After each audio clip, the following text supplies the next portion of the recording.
Gente querida, seja bem-vinda, seja bem-vindo. Vamos continuar a resolução de questões aqui para a primeira fase do exame de ordem.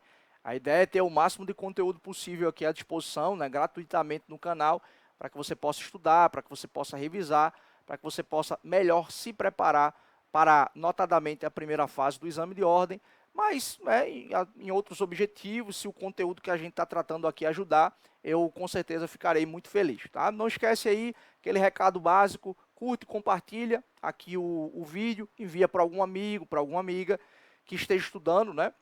O tema que a gente está trabalhando aqui, e faz a tua inscrição também no canal. Você vai motivar e vai incentivar a mim cada vez mais a conseguir produzir aqui o conteúdo no canal. Tranquilo? Sem mais delongas, mais uma vez aí, ó, segunda questão, retirada do 26º exame de ordem, ocorrido, ó, lá em 2018. Então vamos embora fazer a leitura aqui desse enunciado. Afonso, nascido em Portugal e filho de pais portugueses, mudou-se para o Brasil ao completar 25 anos com a intenção de advogar no estado da Bahia, local onde moram seus avós paternos. Após cumprir todos os requisitos exigidos e ser regularmente inscrito nos quadros da OAB local, Afonso permanece por 13 anos ininterruptos, laborando e residindo em Salvador.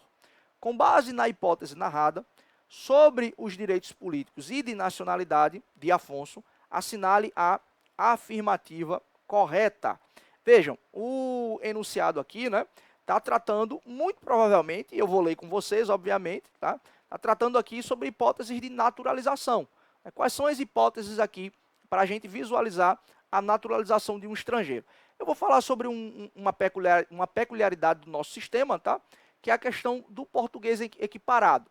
Mas antes disso, eu quero colocar na telinha de vocês aí, para que vocês observem comigo, né?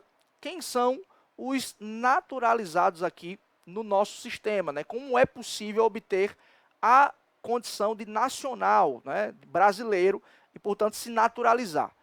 Vejam, a Constituição trata de duas formas sobre o assunto, né? Na linha B, a linha A, e na linha B aqui, do inciso 2, desse mesmo artigo 12 da Constituição.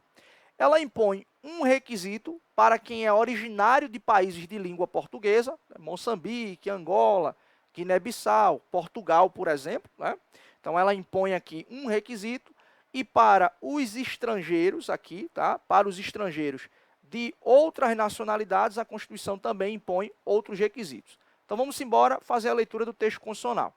O texto diz assim, ó, quem é que pode se naturalizar? Os que, na forma da lei, adquiram a nacionalidade brasileira, exigidas aos originários de países de língua portuguesa apenas residência por 1 ano ininterrupto e idoneidade moral. Gravem bem esse prazo aqui, tá? Porque as questões aqui costumam fazer a mudança do prazo. Para os originários de países de língua portuguesa, a Constituição exige apenas 1 ano e idoneidade moral. Agora, e para os estrangeiros de qualquer outra nacionalidade? Quais são os requisitos que a Constituição impõe? Pode observar aí na linha B, né? Os estrangeiros, ó, de qualquer outra nacionalidade, residentes na República Federativa do Brasil, há mais de 15 anos ininterruptos e sem condenação penal, desde que requeiram a nacionalidade brasileira. Então, vejam que para o originário de países de língua portuguesa, são 1 ano, né, de residência e idoneidade moral, e o estrangeiro de qualquer outra nacionalidade, 15 anos, e não deve ter sofrido nenhum tipo de condenação penal aqui no nosso território. Então, basicamente, essas são as duas formas aqui de se tornar um brasileiro naturalizado. Tranquilo? Então, tabelinha importante, assim como eu fiz no outro vídeo, né? Mostrei para vocês as informações acerca dos brasileiros natos, quais são as hipóteses, os 2 critérios que o Brasil utiliza, né? Critérios jus solis e critérios jus sanguinis, e aqui também hipóteses de aquisição da nacionalidade brasileira. Lembre-se, né? Quando você é nacional de um país, é porque você tem um vínculo político, jurídico com aquele determinado Estado soberano, e aí você passa a fazer jus a direitos e a deveres que aqueles nacionais possuem. É óbvio que há cargos, por exemplo, que são privativos de brasileiros natos, portanto, cargos que brasileiros naturalizados não podem ocupar. mas é só a Constituição quem pode fazer essa diferença, inclusive, tá? Mas quando você é nacional de um país, esse vínculo jurídico que você possui lhe traz como consequência a aquisição de direitos e também o surgimento de deveres e de obrigações. Deixa eu só voltar na tela para poder mostrar para você aí o artigo 12, né? O mesmo artigo 12 que a gente está tratando, o parágrafo 1º e o parágrafo 2º, leitura também interessante para a gente. Olha aí, ó. O parágrafo 1º prevê aquilo que eu falei, né? Do chamado português aqui, ó, o chamado português equiparado. É uma hipótese em que o português, né, ele pode residir aqui no Brasil, fazer jus a uma série de direitos sem a necessidade de adquirir a condição de brasileiro naturalizado. Então, esse português equiparado aqui, né, esse regime jurídico, esse privilégio aqui que o português tem, na verdade é em razão de um acordo, né, de reciprocidade, um tratado aqui de amizade, uma relação bem cordial existente entre Brasil e Portugal. Então veja o que é que o parágrafo 1º do artigo 12 diz. Ele fala assim, ó, aos portugueses com residência permanente no país, se houver reciprocidade em favor de brasileiros, ou seja, que os brasileiros em Portugal tenham os mesmos direitos, né, tenham o mesmo tratamento, serão atribuídos os direitos inerentes ao brasileiro, salvo os casos previstos nesta Constituição. Ou seja, salvo aqueles casos, por exemplo, em que a Constituição exige que para ocupar determinado cargo, o fulano seja brasileiro nato. Então, o português equiparado, ele não precisa adquirir a nacionalidade brasileira, e mesmo assim ele vai fazer jus a uma série de direitos que são atribuídos aos brasileiros. Mas para isso é preciso que haja o quê? É preciso que haja reciprocidade. Então, o Brasil vai dar um tratamento aqui para os portugueses e os brasileiros terão também um tratamento, né, lá em Portugal. Só para a gente avançar aqui, olha o que, que diz o parágrafo 2º, né? A lei não poderá estabelecer distinção entre brasileiros natos e naturalizados, salvo nos casos previstos na própria Constituição. Então, qualquer diferença entre brasileiro nato, naturalizado, português equiparado e etc., é a própria Constituição quem vai estabelecer isso. Aí, olha aí, ó. Existe o Tratado de Amizade, Cooperação e Consulta entre a República Federativa do Brasil e a República Portuguesa. E aí, ó, isso foi promulgado aqui no Brasil, esse tratado, através do decreto, né, 3.927, no ano de 2001.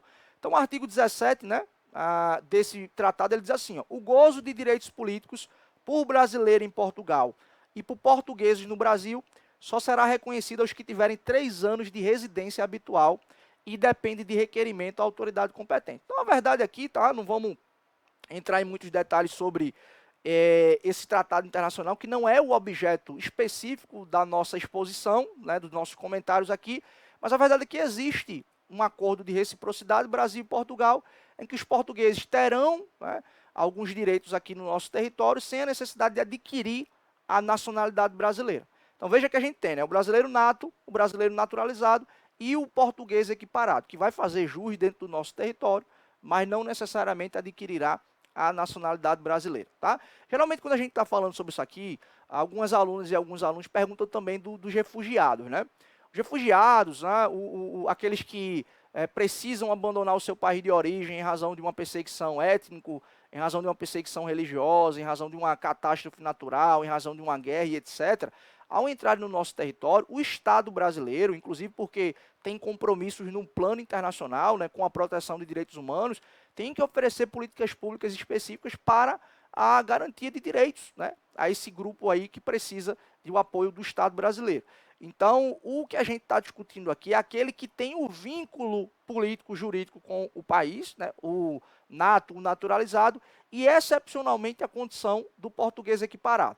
Mas esses estrangeiros que vêm aqui, né, para o nosso território em razão desses problemas no país de origem, tem um outro tipo de tratamento, porque é uma relação, né, do Estado brasileiro muito mais voltado para a ideia de proteção dos direitos humanos. Tá? Isso é uma outra discussão, é um outro debate, mas esses que ostentam a condição de refugiados aqui no Brasil fazem jus sim a direitos, né, notadamente aqueles direitos que garantam minimamente a dignidade. Então esse é um compromisso do Estado brasileiro, inclusive, com a ideia de dignidade da pessoa humana e a prevalência também dos direitos humanos como um princípio que rege o Brasil nas suas relações internacionais. Tranquilo? Então, feitos esses comentários aqui, a gente pode voltar, né, para poder observarmos aí as alternativas dessa questão e aí a gente vê o que é que vai acontecer. Vamos lá. O cara está lá, né, é português, está morando aqui no Brasil há 13 anos. Vamos ver o que é que ele quer, né?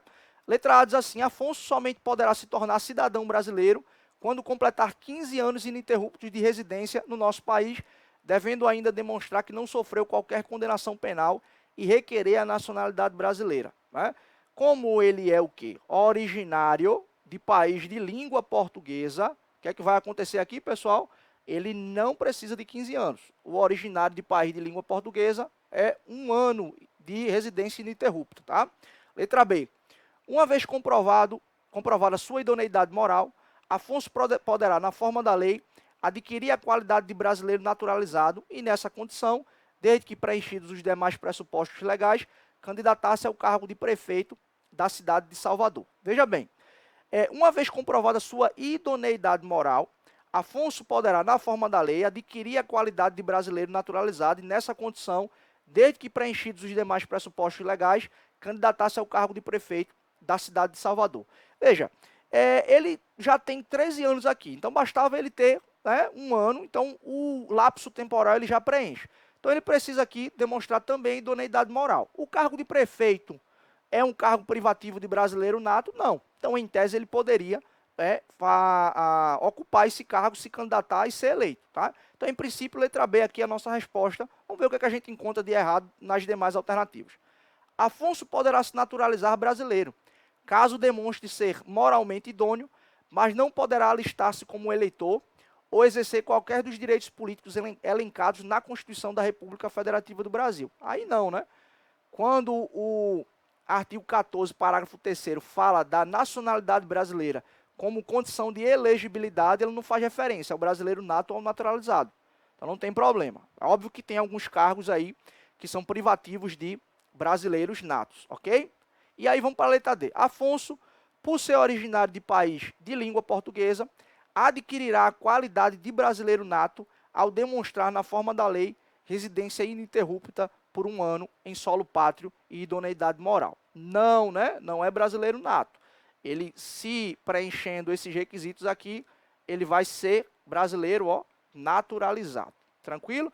Então, de fato, aqui, qual é a nossa resposta? É a letra B, que já parte do pressuposto preenchimento do lapso temporal, uma vez que ele mora aqui há 13 anos ininterruptos, tem idoneidade moral e pode se candidatar ao cargo de prefeito, considerando que não é um cargo privativo de brasileiro nato. Tranquilo? Espero que esses comentários aqui, que esse vídeo tenha te ajudado de alguma forma. Não esquece de curtir, de compartilhar, fazer a tua inscrição no canal e no próximo vídeo eu te espero. Bons estudos, até a próxima, pessoal. Tchau, tchau.